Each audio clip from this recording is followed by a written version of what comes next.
To Jamison. He goes along the line over Carranzo's head though. Ray head down, knocked away by Blake, tackled by Houlihan. John out of there to Graham, close to the boundary line. Montagna comes back to Ray, and Ray across halfback has a bounce and spots Hayes. Been busy, Hayes. Poor kick. For not the first time he's missed Revolt in this half. Del Santo, Jones working. And then Gardner, Murphy's tackle okay. A second tackle, is it rewarded? Yes, no, still going. The whistle almost came to the umpire's lips. Gardner didn't have it on the ground, Murphy had it. I tried to let it get out. Thank you. You heard the explanation. There's only 10 free kicks played in the first half. There's been the observation that free kicks are much harder to get as the season's gone on. That's a good thing.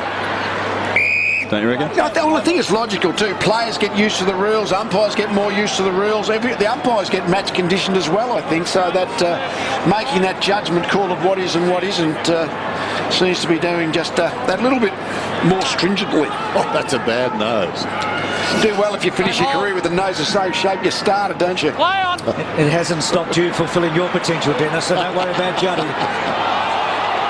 Here's Montagna. To Hayes. Look, he's mocking me, Bruce. He goes down towards half forward. Hope he's okay. Nothing to laugh about. It's not my nose. Down goes Gibbs. Gets a hand pass away. Stevens. Carranzo. Bauer through midfield. That was clever. Wrong-footed Gardner. Lays it into the path of Joseph, who lets it run on. Taken by Houlihan. Precise by foot. Goes looking for Favola. Punched away by Hudson. Taken by Betts. Straddling the pack. Tim Watson was geary. Drives it towards the outer side. Now Revolt. Rebound opportunity for the Saints. Collision coming up. Well, not quite. Milne got the football. Steps around Bauer. Vacant goal square. He sensed it. It runs on. He kicks a goal. Oh, little Stevie. Not playing for the easy beats tonight. Yes, it's one thing to generate chances, but Betts blew with a chance earlier in the quarter from maybe a cute angle, but 30 metres out, but then Rewalt and then Milne from the 50-metre line have been able to have a sniff, look at the goals and kick long-range goals, which just gives St Kilda that breathing space.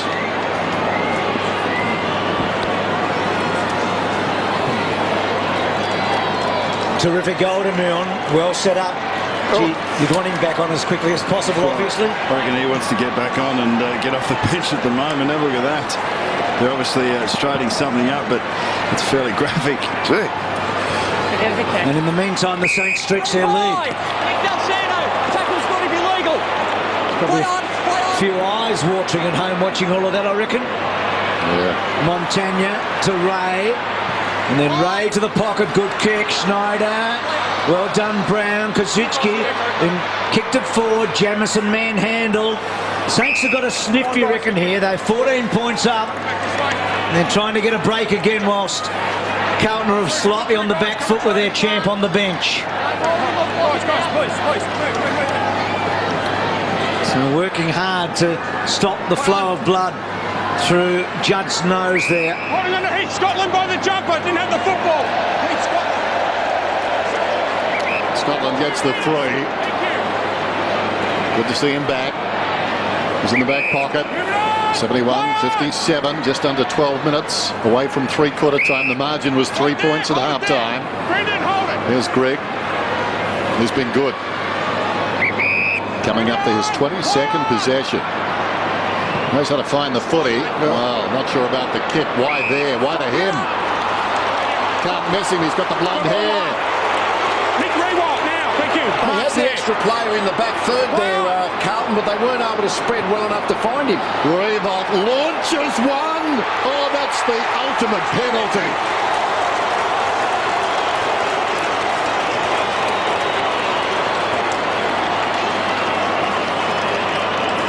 Well, it's a game Two good goals, isn't it? It's a game of inches. It's a game of metres. We saw Mark Murphy get a couple of extra yards in the first quarter to be able to kick a goal from outside 50. I think it was Austin then actually had his back to Riewoldt, running away to try and clog up some space. Yeah. Riewoldt saw that he had the opportunity to come forward, and those extra couple of metres made all the difference. Played it well. Oh, what a game he's playing. He's kicked 5 tonight. Very good. Carlton are actually setting up the spare man back in Austin, which means both sides are going to have an extra player in their back 50. So kicking those goals from the 50-metre line, that's the easiest way to do it if you can make them. A tale of two captains right now, isn't it? Yeah. One having his jumper changed to put a clean one on the nose, hopefully the blood stop, and the other one is hurting Carlton, really cutting into them, isn't it? So the Blues to centre wing. Hayes, so much of the ball again tonight. Gilbert to Schneider. Inboard to Goddard. Goddard looks up, left foot leans back, kicks a goal. Brilliant. Challenge responding.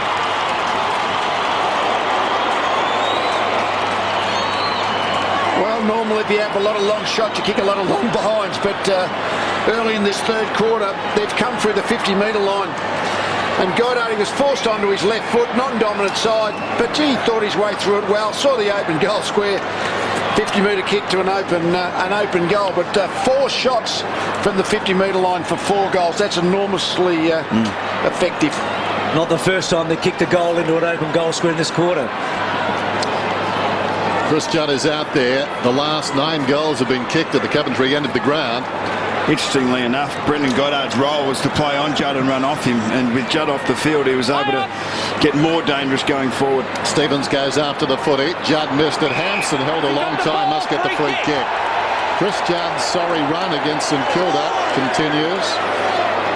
He was reported, of course, and suspended for striking Steve Baker when he played for the West Coast Eagles. His average is just 16 possessions a game against the Saints. Speak of the devil. Baker didn't mean it quite that way, but Baker's getting a free kick. According to us, the man who put Ross into Rottweiler. He's got the ball across half back. Well, a number of times tonight already, we've seen the players not respond to the umpires' calls. It must be, we know how big the crowd is, it must be amazingly loud down there at ground level for the players. Peripheral vision and voice from your immediate teammates is so important on a game like this. Bucks full house that Eddie had more noise in the full house than CJ. Down goes Blake. Different, but yeah, I reckon it is. Favola, don't tell me they've played him into form. He's kicked the goal. Oh, no, he hasn't. He's kicked the behind. Well, how could you do that? He's the one man you don't want to give a touch to. I mean, Ross Lyon just can't neglect him, and neither can St Kilda. It's like having Freddy Krueger hiding in a cupboard. 13-5 to 9-4.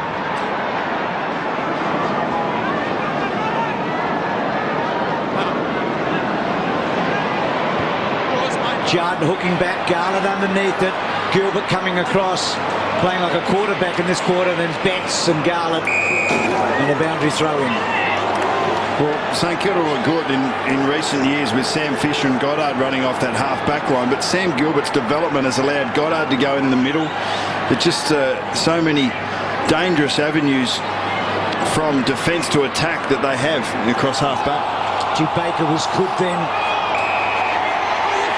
Well, he's been pinged. I thought he'd wheeled the ball away from Betts.